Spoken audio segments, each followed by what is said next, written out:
I can keep doing this. I need to keep doing this. When I step into the gym, I feel like nothing can touch me. I'm safe. Getting shot is not a typical thing.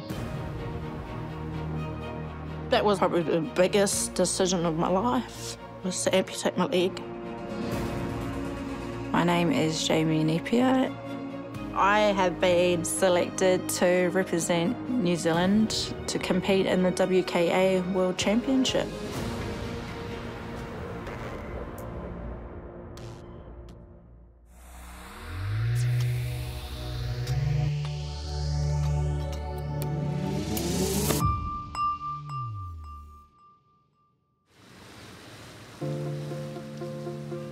I've got heaps of whānau here in Masterton and Carterton.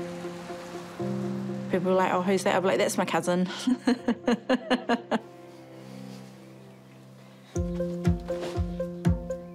I have 5 daughters, 14 down to just turned 5. Family to me is everything, especially getting support from them. You know, it's a must.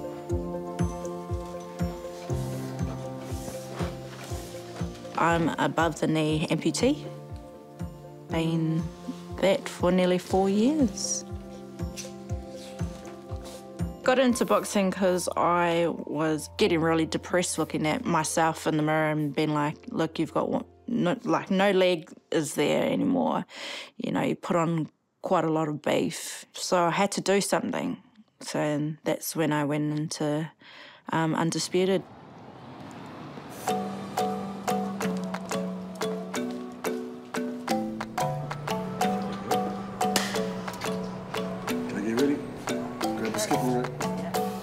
First time, it wasn't nothing to do with, you know, the boxing side of things. I just went there just to, you know, feel part of something. Oh my God, it's quiet. You can breathe.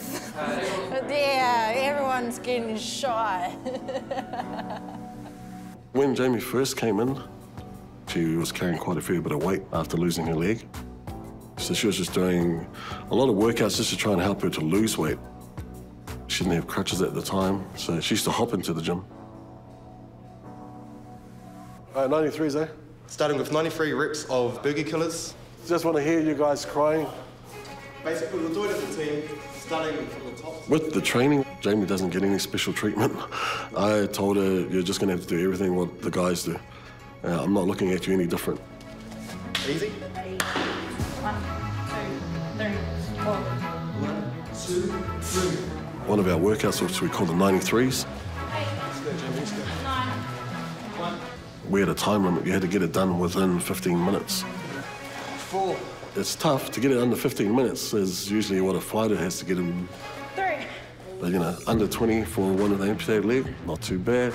Pretty good. All right. 1. It's funny because she motivates the team without realizing. Guys will come in and have excuses that I'm not feeling too well, my hand's sore. I'll just have to just look at Jamie without even saying a word and now look at me, oh, okay. I'll just go and do it. Like, well, yeah, dude, just because she hasn't got a leg, what are you complaining about? 6, 7, 8, 9, 10. Woo! Pinch yourself a little bit. Try not to stay too still. My coach, Emilio, him and my team don't treat me any different.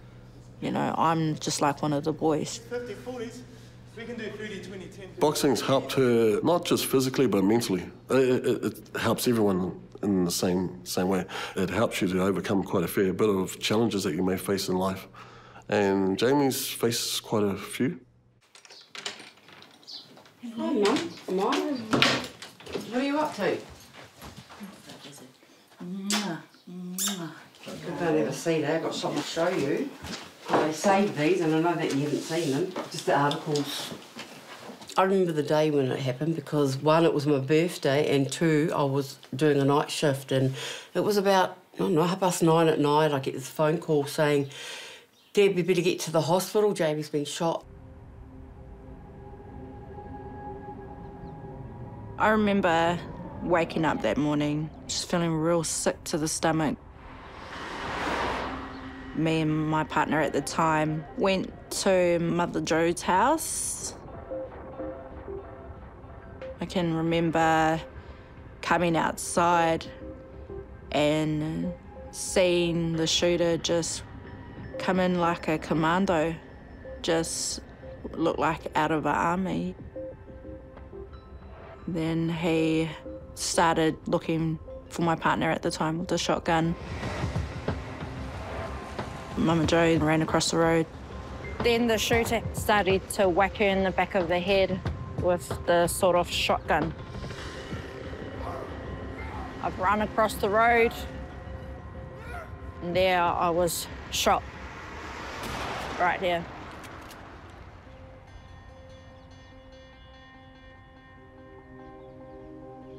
I remember falling down onto the road. I remember just lots of people crying. All my daughters are flicking through my head, each and every one of them. I'm thinking to myself, this is it. Being back here brings a lot of mama and memories. It's a lot, yeah. When I got the phone call, I went to the hospital. But I couldn't get to see Jamie, no one could, because how critical she was in, the state of her leg. When I turned up at the hospital, I was straight into surgery. They pulled out 15 bullet fragments from out of my leg, and then I had to move again to Lower Heart Hospital to start reconnecting nerves. I have got a scar at the back of my leg. That was the nerve, and they tried to save my leg with that nerve.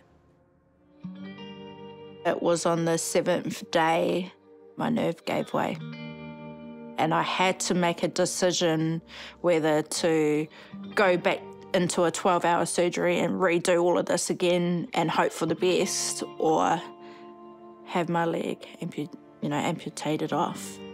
Yeah. So that was probably the biggest decision of my life to do, was to amputate my leg. It was hard. Yeah. It's not until I explained to my dad I might have to cut my leg, and that was hard for my dad. That broke him, and it broke me too. Yeah. And same with Mum Jo. I said I've decided to, amputate my leg. She said to me, we're going to be here with you every step of the way. Yeah. We are in Mama Jo's house. I'm with my daughter Amelia and my other daughter Justice. Amelia and Justice live here since this accident has happened to me. I love it here. I get to see my girls every afternoon. I do school lunches, get them off the pahi, or they just come inside. Get to spend time with them like this. And I love my mama so much. Oh, thanks, Mills. I wish she would had 2 legs, but someone shot her leg.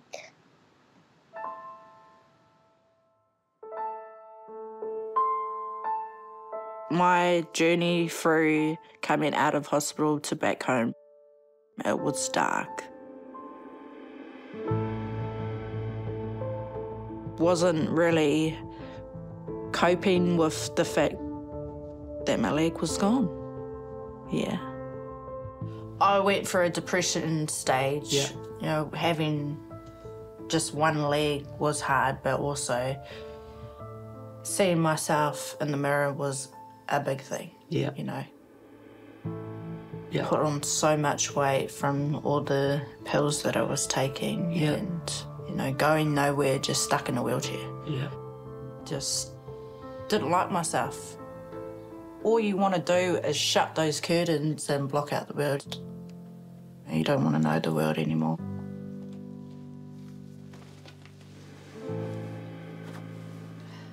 At that time, I got bullied on social media. And I started to think to myself, who's going to protect me? I even went to a church and cried in church, you know. I need help. What am I going to do? And then I remember just seeing my coach and I was like, right, I need to go back to the gym.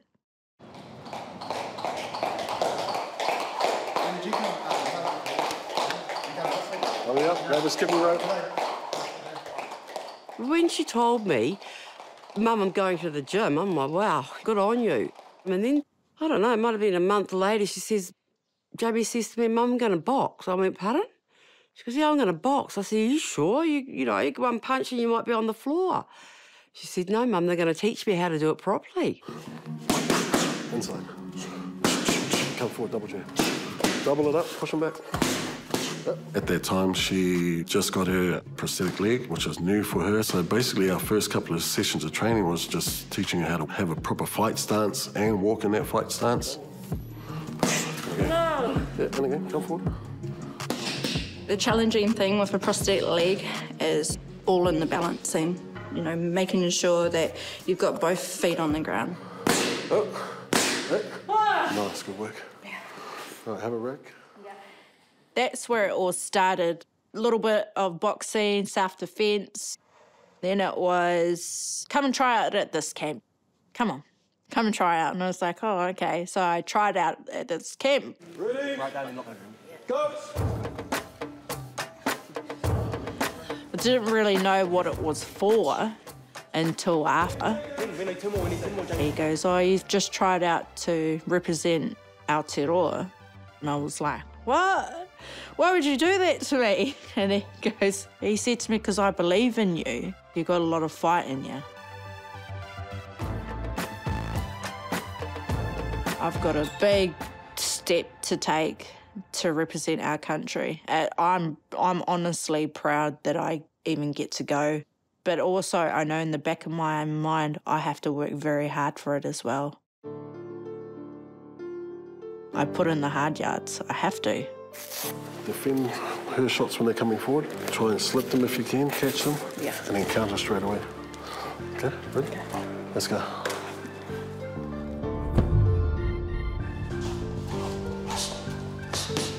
Slip those shots and then counter straight away. This training is for WKA World Championships. Just look at those opportunities, Jamie, once they open up. It's the World Kickboxing Association Championship. Jamie is going over to compete in amateur boxing. The unique thing about the competition this year is this is the first time that they've got para-athletes. To be able to have this platform for someone like Jamie and the rest of the para-athletes throughout the world, it's the best thing ever. At the moment with Jamie, we're training her to just teach her a little bit of close quarter combat. Having an opponent that's coming forward on you, because in these tournaments, a lot of the fighters are just going to be aggressive and come forward. Working towards the rope. Work your back. You've got 3 days of fighting, so you want to just get rid of your opponent as quickly as you can and then move on to the next one. What we've figured out is if you're putting pressure on her and she's got to go back, having to step on her amputated leg, it's a lot slower. Her leg is robotic, I think is what you would call it, so it has a battery on it, and what we noticed is it was slowing her down, so we've had to get her to train with it off. This electric leg, it's got a bit of resistance to it, like it takes a bit. If I turn it off, I can bend really quick. I love my prosthetic leg. Get people looking at it, get kids like, oh my God, she's a robot. I'm like, here I am. Girls, breakfast. Morning, my girls. I have 2 boiled eggs for breakfast This is my protein for the day, getting me down to the fighter's weight, which is 60 kgs. How do you feel about me boxing and to represent Aotearoa, our country? Proud. Proud. Really. And I like to tell my friends, like, yeah, my mum's famous. Yeah, same. I'm like, what is your mum doing? She's not a boxer. She's not going over to Ireland to represent New Zealand, is she? Oh, no, that. Work, come on, let's go. Need to dig it in. Just one more, Jamie. One more. So we're currently in Hamilton for our WK final fight camp. This is the first time we've actually had the whole New Zealand team together. Okay, find yourself a friend, then we'll hit them. So a lot of the team haven't sparred against each other before, so this is just going to help her to be able to adapt to the different styles that she's going to be facing over in Wales. How are you feeling? Yeah, good. How are you feeling? Nervous.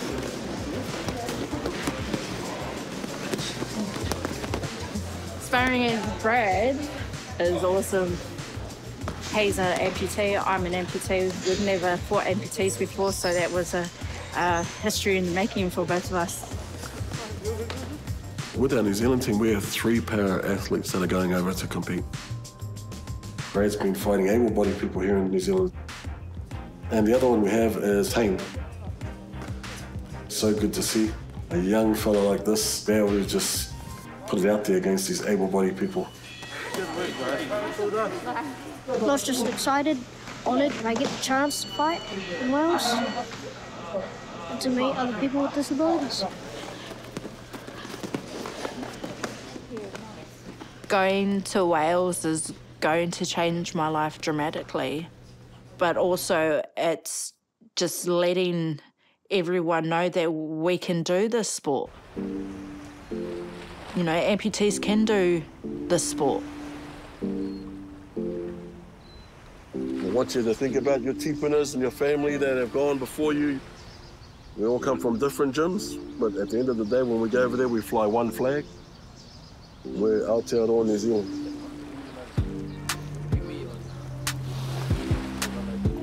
Boxing has changed my life. I could have been down the block doing something completely different. I could have been on drugs. I could have hated the world. I could have not wanted my prosthetic leg. I could have been this bitter girl in a wheelchair. But the good Lord has shown me a different side.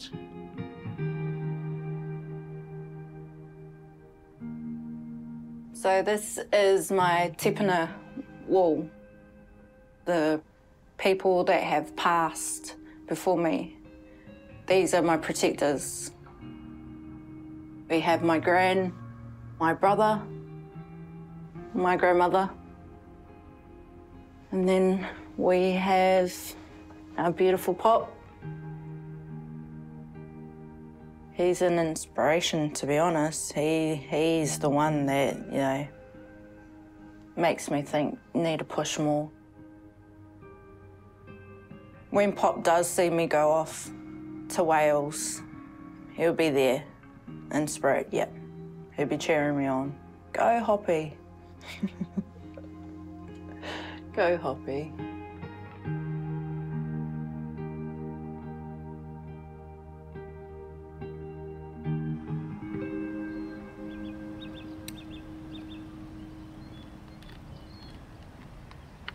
I still to this day struggle with PTSD.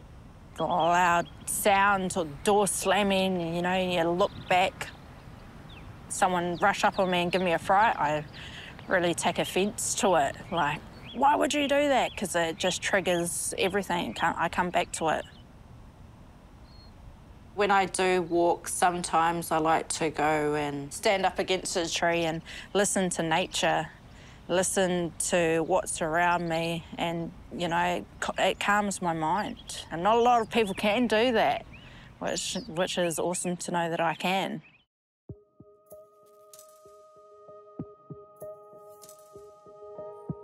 Boxing has really helped me with my mental side of things. When I'm feeling down and out, I get to go and box and sometimes tell the boys my problems and they just look at me and like, oh. Oh, here she goes again.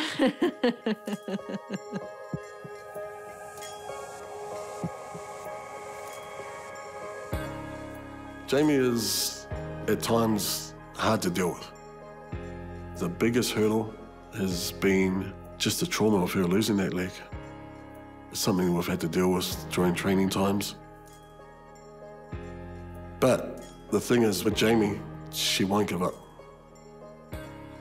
She has the spirit of just, no matter what, she'll get knocked down, she'll get back up, and she'll just keep on going. The caption on this article is Amputee kicks back after shotgun attack. Yeah. And it's a picture of you. And my coach. Yep, yeah. yep. I got shot down, but then I got up again, she says. Every person that comes across Jamie, and they say this to me, oh, I met your daughter. How lovely she is. She got this big giant aura around her. And she does. She has this lovely, blessed feeling around her. So she's actually taken life in a real positive way. She's taken the worst and put the best into it. My impact would be to never give up, to keep pushing, even when it's hard, because hard work ends in a big dream. You work hard for your dreams. Come on, Jamie!